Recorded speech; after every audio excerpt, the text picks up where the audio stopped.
I'm going to choose to believe the latter, and for that I thank her. She was a great teacher. As a matter of fact, when she got married and moved away, I was really sad. I was 6 years old, and she and her husband invited me to stay with them for a week in Brookline that summer, and I did. And for a teacher to take that kind of personal interest in a student was really amazing. I mean, if a teacher invited a 7-year-old boy to spend the week with them today,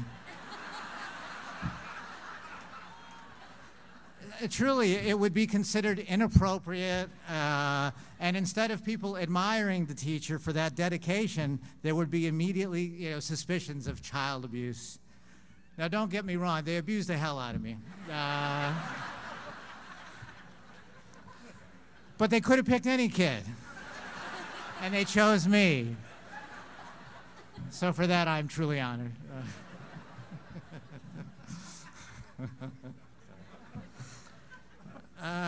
My children are so proud right now. Now, seriously, for the legal record, Ms. Drucker and her husband were wonderful to me. I don't want the cops showing up at their door after that.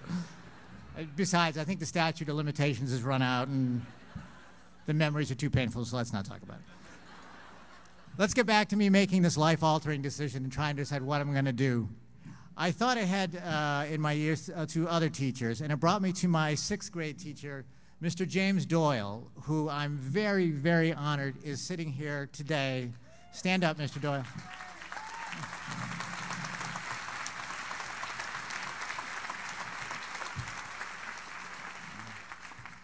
He wants me to call him Jim, but I just can't. It feels too weird. He's still Mr. Doyle to me. Anyhow, Mr. Doyle was one of those teachers you never forget. First of all, no, that's not true at all.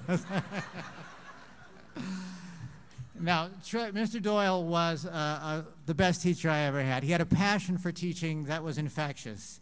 On his own time and with his own money, he started an elementary school newspaper called The Weekly Flash, and he made me the editor of the paper.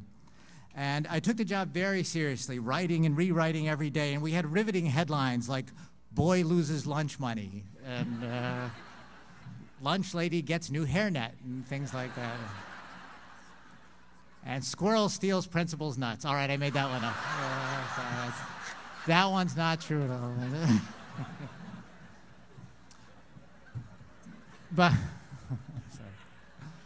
But that wasn't the point. The point was that Mr. Doyle was teaching us something. He was really teaching, and not just making us memorize names and dates, and we loved it. He left an impression on me at 11 years old that 14 years later would help me to decide what to do with my life. And on my 25th birthday, I made the decision to move to California and pursue a career in comedy. And thank you, Mr. Doyle, for that. I really appreciate it.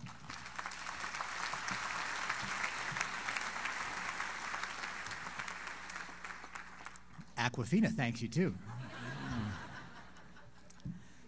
If I hadn't been lucky enough to have teachers that inspired me to write, like Mr. Doyle, the world might have been deprived the joy of seeing Bart's penis in the Simpsons movie. So you should be very proud of that, Mr. Doyle. See, ironically, as I stand here in this heavy wool robe that's giving me rashes in places I haven't had since summer camp, one of my greatest motivators to succeed as a writer was the fact that I didn't have a college degree to fall back on. I had no other marketable skills. I mean, at least ones that didn't involve a mop and a bucket. And so I had to succeed. I don't recommend it for everyone, particularly those younger kids out there today, but it just happened to work for me. Because I think an education is invaluable, but without passion and hard work, an education quickly becomes just a bunch of stuff you know while you're doing a job that doesn't fulfill you. And I've done enough of those jobs, and that's one of the few things where I actually know what I'm talking about. Do I regret not going to college? Absolutely. For starters, I hear I missed lots of great parties. Also, I never dreamed I'd wind up sitting in the Simpsons writer's room. 18 Harvard graduates and me, the village idiot, who went to community college for half a day. I'll never forget my first day working at The Simpsons. I was scared to death. I was convinced that any joke I pitched would be the stupidest thing ever said by a human being. And so I just sat there in silence, day after day, but I knew if I could overcome that fear, I could do it. And then finally, one day, after about 2 weeks, I got up the nerve to pitch a joke, and I was right. It was the stupidest thing ever said by a human being. But the next day, I pitched another joke, and it actually made it into the script. And I've never forgotten that joke, and in the interest of filling time, I'm going to share it with you right now. Am I past my quota? All right, I got, okay. Here was the joke. If you've seen the episode, Homer had blown the family's life savings by investing in pumpkin futures. And then he decided to hold on to them until after Halloween and Thanksgiving, convinced they would be worth much more in January for some reason. So, and now when you pitch jokes on The Simpsons as a writer, you can't just pitch the joke in your own voice. You have to do your bad impression of the character voice, which just makes it that much more humiliating. So here's how I had to pitch my joke. Hang on one second, I have to get into Marge.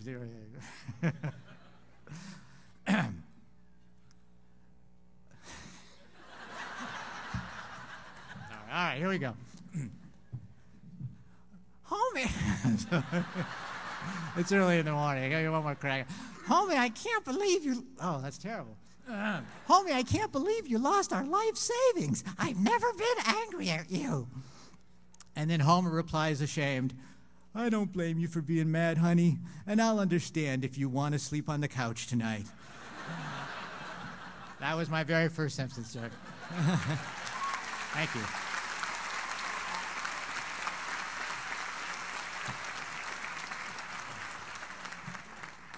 It was 1993. So I would have been like 21, 22. Yeah, right. It was a great moment because I finally felt accepted by the other writers, and a huge weight was lifted off my shoulders. If in your life you face similar challenges, don't shy away from them. Go for it. The worst that can happen is you get fired and you lose your home and you lose your family, but at least you know you had the satisfaction of giving it your best. And then, isn't that what it's really all about? Okay, it's probably apparent by now I don't really have anything profound to say. I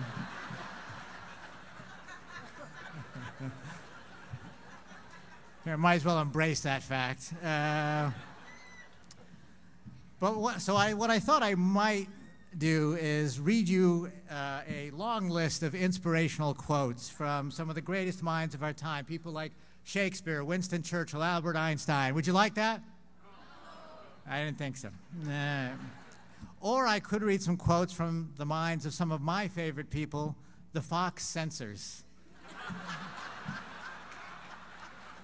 Well, let's go by applause. Shakespeare, the Fox censors.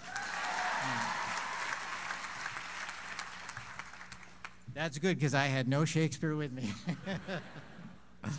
All right, these are actual notes you get. When you're running The Simpsons, they send you little notes. They read every version of every script that comes in, and they send you these notes of what they deem acceptable for television, and sometimes they make suggestions to replace them with. So I'm just going to share a few of those with you right now, because these are things the public never gets to see or hear. Let's see, page 39. Reverend Lovejoy's reference to the Bible as a 2,000-page sleeping pill is unacceptable.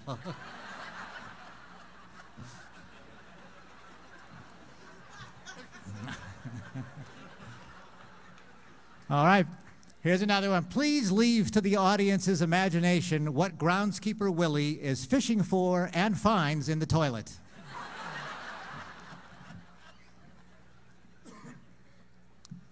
Oh, this is one of their helpful suggestions where they worry about offending people. Please revise Don Rickles' line in which he refers to the Puerto Rican trying to steal hubcaps. Something generic like illegal alien also works. Yes, that's how Don Rickles has been famous for 50 years. Anyhow, now here's a joke that we wrote many, many years ago, and they found it very offensive, and it wound up 2 years later actually being the truth. So we were ahead of our time on this one. Please revise Chief Wiggum's statement implying that the Olympic Committee can be bought.